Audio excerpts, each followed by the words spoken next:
What's up guys, it's Poir and welcome to my last build for Lords of the Fallen. Pretty much done with the game now I think, but we are going to have a nice send off with a min-max Skywalker build and a new Immortal build that pretty much makes the game a complete joke with insane healing and using the best shield in the game to laugh at everything. Seriously, nothing can kill me on new game, at least, since I'd either block 90% of their damage from the shield, or recovered all my health back from charge attacks with the Eye of Loche, or just in general out-healed whatever damage they could do. So this is the ultimate chill build where you just gradually win. This build is also a build that can easily kill the Red Reaper, legitly, since all you need to do is block the spin to win, and everything else you can tank and then reheal and posture break eventually. Of course, it's not as strong damage-wise as my Susano build, but it clears the game easily all the same. So I'm going to have two build versions, a min-max Immortal setup, and then the min-max Skywalker. But before we begin, since it's the last video, you might as well smash like on the video for the algorithm. Did you smash? Okay, let's start. For the starting class, Orian Preacher is the best in slot for all the builds. Starting with the Immortal Skywalker, you're going to want Pieta Sword or the Bloody Glory for the main weapon. And then the heavy Memento, the best shield in the game, gotten from beating the King boss in the Brahma's Castle, which has 90% damage reduction for most things and even total immunity against fire damage. So insane shield. Then we have the Exactor Scripture Catalyst from completing Dunmire's quest, which is the best catalyst in the game with 5 spell slots. Then you want the heaviest armor you can equip for the most bulk, followed by the Hollow Triptych Amulet, found in the Prosaria Manse area, giving your holy damage posture damage for easier grievous strikes, where doing 2 to 3 fully charged attacks will buckle most bosses on new game. And lastly, 2 Queen Verena rings for double life regen, found at the start of Upper Karath area near a water fountain. But if you can't get a second copy from trading, just use the Holy Damage Ring as your second ring. Now the main crux of the Immortal part is the Radiant spells. So Radiant Orb, cast a slow moving projectile that both deals damage and heals you at the same time. I barely use this, but it is pretty nice. Sanctify, which creates a consecrated ground that heals you when standing in it, which is great for boss fights since most always come to you in melee range, but it also lasts a super long time, so you only ever need to cast it once per boss phase. And then, optional, Aura of Tenacity, which reduces damage received by quite a bit, allowing you to tank and heal whatever damage they do. And the main course is Invigorating Aura, gotten from Stonemen when you find them in the Abbey area, which casts a permanent heal buff on you, but slowly drains your mana. But the heal rate is insane and stacks with all the other healing, so this is the Immortal Enabler. And lastly, Radiant Weapon spell for just more damage.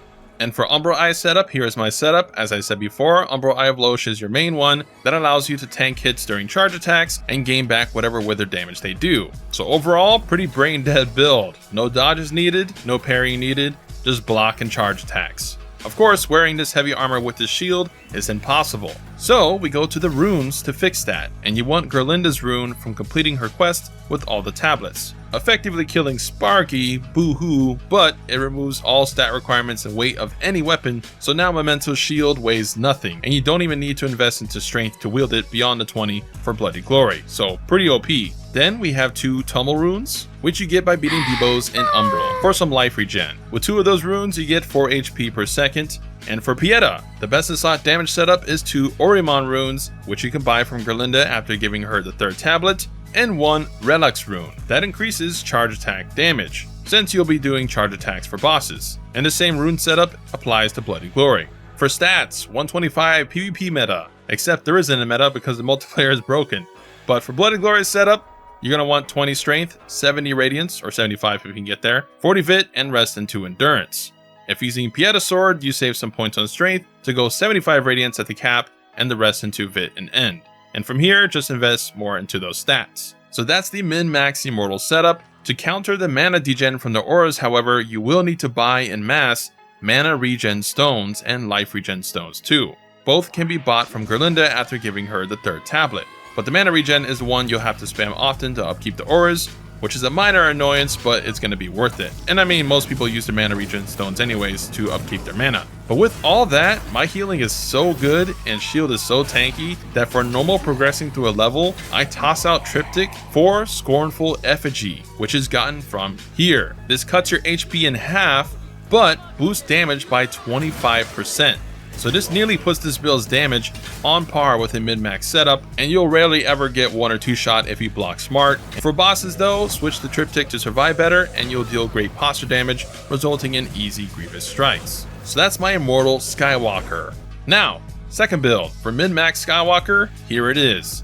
Either a solo two-handed style or a dual-wield pieta sword combo. I tossed out the light shield because who cares about parrying? It's very meh compared to triptych for posture breaking, so offhand just becomes a stat stick, Jeffrey's dagger in this case for the lightest weapon, with 3 Relux runes for charge attack damage. You don't even need to meet the requirements of the dagger, or you can also use Melted Dark Crusader sword as well. This is for the two-handed setup. You might say, well, why not holy damage or something that affects spells, Poir? Well, being the scientist that I am, I have tested stuff, and the elemental boost from offhand does not affect your main hand damage, nor does it affect spell damage. So it has to be dual-wielded or in the main hand to affect anything. The exceptions are Relux runes for some reason, which do affect your main hand damage, so that's why. But yeah, for the dual wield setup, 2 times Pieta with 2 times Orion runes with a Shan or Satis rune as your third to boost the spells as well as the swords. Same setup for the two-handed version. And then the only other difference is the rings, which for dual wield Pieta you want double Grayson rings, and for the two-handed version you want double Adir Kamar rings. Both are gotten from Damarosa's quest, and you can replace each of the second rings with the Orion Sorcerer ring for holy damage if you don't have a second copy.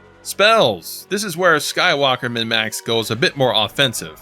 You have Orius's Judgement. Best damage spell in my opinion. You cast this at the start of every boss fight a couple times or against a group of enemies, and it adds a ton of DPS and posture damage from triptych. But with this, you rain thunder on the battlefield. This is gotten from Stolman after finding him the second time in the Abbey near a big tree.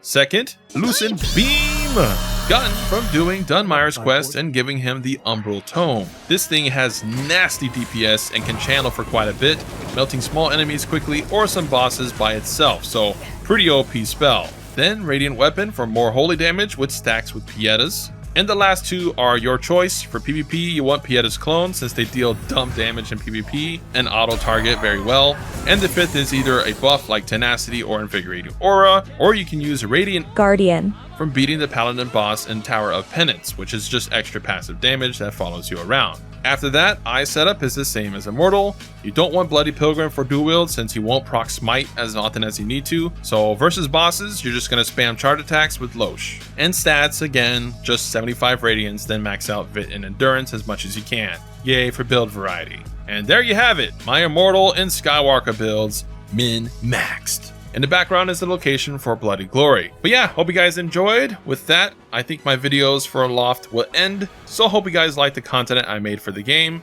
Unless DLC releases, I don't care too much for the game to keep making content for it. Although the devs are patching stuff, which is great, it still has a lot of issues still, and the PvE or PvP doesn't interest me anymore. But hit like on the video nonetheless if you enjoyed the video. Check out my Susano build as an Inferno alternative. Comment down below if you guys are still enjoying the game and what would you like to see them fix or change or whatever next. I think a storage will be a good addition, and again, I question why such a basic thing was not in from the start. Like, why would you not think players would want a storage? But anyways, have fun guys, happy Halloween, and for future Elden Ring or in Soulslike and Monster Hunter coverage, subscribe for more Poir Gaming epicness. Yeah.